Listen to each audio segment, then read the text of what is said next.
কোনো বিরোধী দলের নেতাকে কোনোদিন কোনো প্রস্তাব দিতে দেখিনি কোনো সংসদে।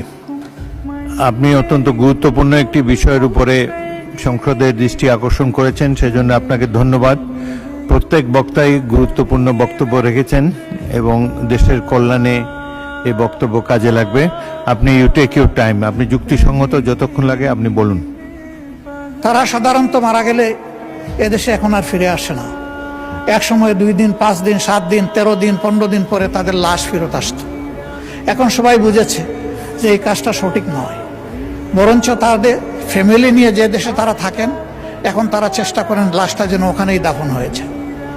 তাদের এখানে আমাদের কাছে এইরকম কোনো চাহিদা নেই যে আমাদের লাশটা বিদেশে নিয়েছেন, কিন্তু তারা জীবন্ত যখন আসে তখন লাশের চাইতে খারাপ পরিণতি কোনো কোনো ক্ষেত্রে তাদেরকে ভোগ করতে হয়।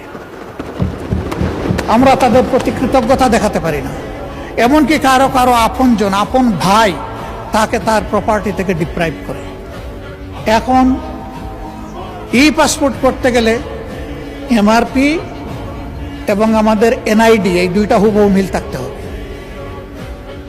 আমাদের অফিস ল্যাপসেসের কারণে ওই আকার একার নামের একটু অধিক সেদিক, বয়সের একটু সামান্য তারতম্যের কারণে এখন আর ই পাসপোর্ট হচ্ছে না।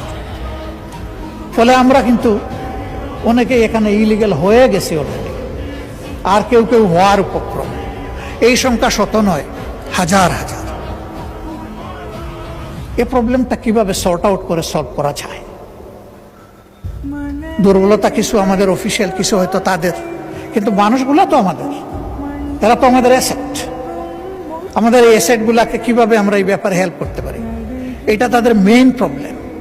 তার লিগ্যাল ইনস্ট্রুমেন্ট যদি তার হাতে না থাকে তাহলে ওই দেশে সে থাকবে কিভাবে? তার তো ঠিকানা হবে